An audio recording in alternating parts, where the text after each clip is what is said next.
बिस्मिल्लाहिर्रहमानिर्रहीम। बोलते कालम के साथ मैं आमिर रज़ा खान। और ये जंग जो है, जो कि आपने हमस में ईरान अमेरिका जंग कहलाती है, इस जंग ने अब मिडल ईस्ट से यूरोप की तरफ का रुख कर लिया है। और इसकी बुनियादी वजह यह है कि अमेरिका इस तरफ की नाकामियों का जो है वो अजाला जो है वो यूरोप से अपने जहाज़ों को उड़ा कर हासिल करना चाहता है। अब दो चीज़ें हैं। पहली बात तो यह है कि ईरान ने इस पर क्या रद्दमल दिया है वो आपको बताना है, और दूसरा इसकी वजह क्यों पेश आई, और तीसरे कौन सा अड्डा है जो अमेरिका इस्तेमाल कर रहा है और क्यों इस्तेमाल कर रहा है। सबसे पहली बात तो ये है कि इसकी ज़रूरत क्यों पेश आई कि यहाँ से मिडल ईस्ट से अमेरिका भागकर यूरोप की तरफ गया है। तो उसकी बुनियादी वजह यह है कि अमेरिकन मिसाइल सिस्टम जो है आहिस्ता आहिस्ता उसका ज़हीरा ख़त्म होता चला जा रहा है। ईरान ने ताक ताक कर मिडल ईस्ट और इनके जहाज़ों के करीब जो ड्रोन्स और बैलिस्टिक मिसाइल उड़ाए हैं, तो इनका अपना इंटरसेप्शन सिस्टम जो है वो इस वक्त कहत साली का, इसी तरह से कहेंगे, कहत साली का शिकार है। और उनके मिसाइल जो हैं वो कम होते हैं। इन कम होते मिसाइलों का अजाला जो है वो बम्बार तैयारों से किया जाना है।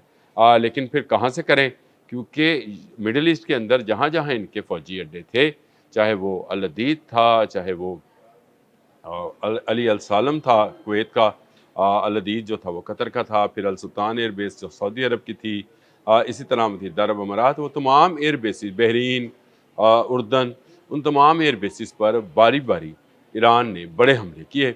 और इन हमलों के नतीजे में ये एयर बेसिस जो हैं अब इस काबिल नहीं हैं कि यहाँ से बड़े जहाज़ जो हैं, बम्बार जहाज़ जो हैं, उनको उड़ाया जा सके। छोटे जहाज़ भी वैसे इसमें काफ़ी तबाह हुए, और उसमें मैं तो आपको वक्तन फ़वक्तन बताता रहा हूँ। लेकिन इसके बाद चलते हैं कि यहाँ पर जब इनके पास मिसाइल का ज़हीरा और इनके इस्तात हमला जो है वो कम होती हुई दिखाई दी, तो इन्होंने फ़ैसला किया कि क्यों ना यूरोप का सहारा लिया जाए। तो इसलिए फिर बरतानिया से कहा गया। केयर स्टार्मर मौजूद थे, वज़ीर आज़म, उन्होंने इनकार कर दिया। उन्होंने कहा हमारा कोई अड्डा जो है ईरान पर हमला करने के लिए तैयार नहीं है। तो क्या किया गया, फिर यहूदी लॉबी को चलाया गया, और केयर स्टार्मर अगले चंद माह में ही इस बयान के बाद कि वो अमेरिका को अड्डा नहीं देंगे, ढेर हो गए। यानी उनको चला गया। बर्नहम जो हैं वो नए उनके वज़ीर आज़म बन गए। अब एक नया वज़ीर आज़म आया, तो उसने आते ही सबसे पहले काम किया कि अमेरिका को अपने अड्डे ऑफ़र किए कि आप हमारे अड्डों से ईरान पर हमलावर हो सकते हैं।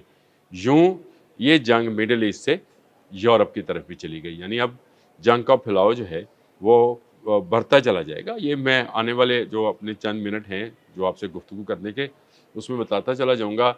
इसके बाद क्या हुआ कि इसके बाद उन्होंने अपना रैफ फेयरफोर्ड, ये RAF फेयरफोर्ड एक अड्डा है बरतानिया का, रॉयल अड्डा है जी। यानी ये शाही फरमान के तहत चलने वाला फ़ौजी अड्डा है। वैसे है अमेरिका के कंट्रोल में, इनके शाह के कंट्रोल में वो नहीं है। ये बड़े बमबार जहाज़ों के लिए एक क्या क्या है कहा जाए कि एयरबेस है।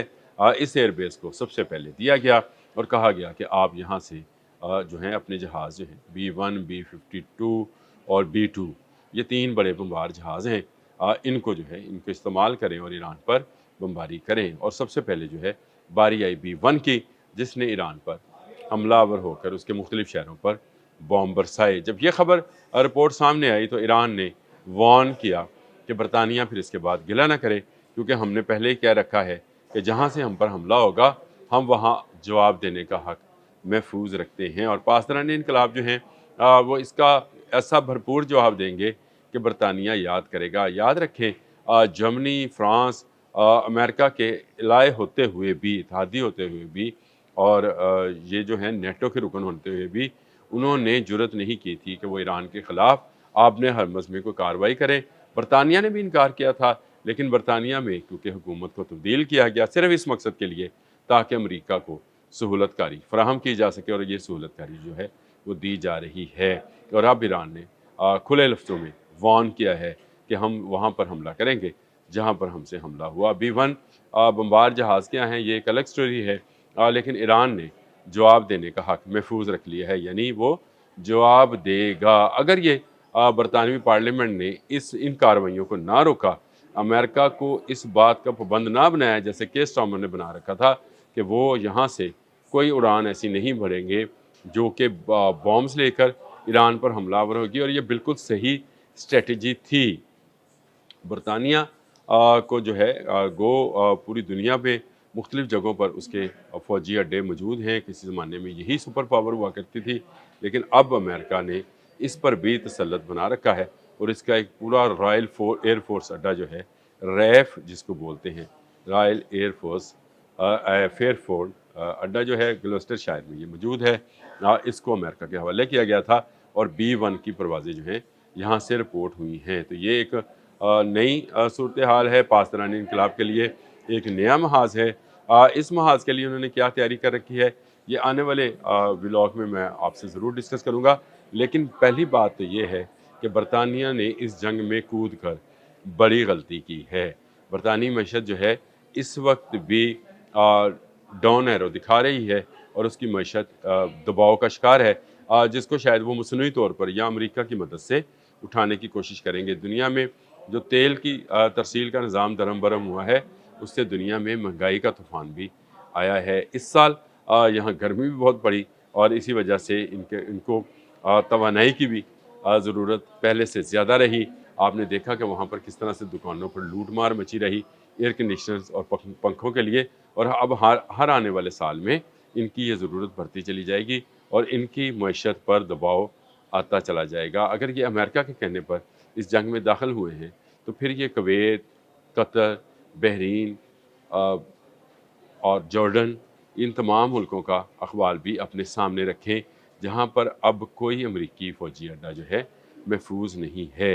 ایرانی بیلسٹک میزائل جو ہیں وہ گھوم گھام کر جو ہیں حملہ کرتے ہیں اور ایسا حملہ کرتے ہیں کہ پھر اس کا جواب کسی کے پاس نہیں ہے. اگر اتنا نقصان وہ گلف کی سٹیٹس کو پہنچا سکتے ہیں تو وائی ناٹ برطانیہ. اور برطانیہ کے لیے برطانیہ کو نقصان پہنچانے کے لیے یہی کافی ہے کہ وہاں پر 2-1 میزائل پھینک دیے جائیں، اور اگر وہ میزائل کسی ایک نشانے پر بھی لگ گیا تو برطانوی معیشت کہاں جائے گی. یہ شاید آپ کو اندازہ نہیں ہے کہ یہ ڈاماڈول سی معیشت ہے، یہ کوئی بہت بڑی معیشت اب نہیں رہی ہے. وہ قبضے نہیں رہے، وہ لوٹ مار نہیں رہی. جس طرح انہوں نے پوری دنیا کو برطانویوں نے لوٹا ہے اور کھسوٹا ہے اور اس میں سے پورے دنیا کا خزانہ جو ہے انہوں نے اپنے ملک میں جمع کیا تھا، آہستہ آہستہ یہ خزانہ ختم ہوتا چلا جا رہا ہے. ان کی اپنی انڈسٹری چائنا نے مار دی، اب یہ اس قابل بھی نہیں ہے. ان کا جو جہاز تھا ٹائفون جو یہ بنا رہے تھے فرانس کے ساتھ مل کر، وہ بھی پینڈنگ کا شکار ہو گیا. بہت سارے معاملات جو ہیں پیچیدہ ہیں. ان کی اپنی گو کہ ایٹمی قوت بھی ہیں، لیکن اس کے باوجود ان کے لیے بہت سارے مسائل موجود ہیں، اور ان مسائل کی موجودگی میں ایران سے انہوں نے جو اب ایک لفظ ہے تو اس کا کیا کیا جائے کہ ایران کے ساتھ جو انہوں نے نیا محاذ کھولا ہے، اس کا انہیں حساب دینا ہوگا. اب تک کے لیے اتنا ہی. اللہ حافظ.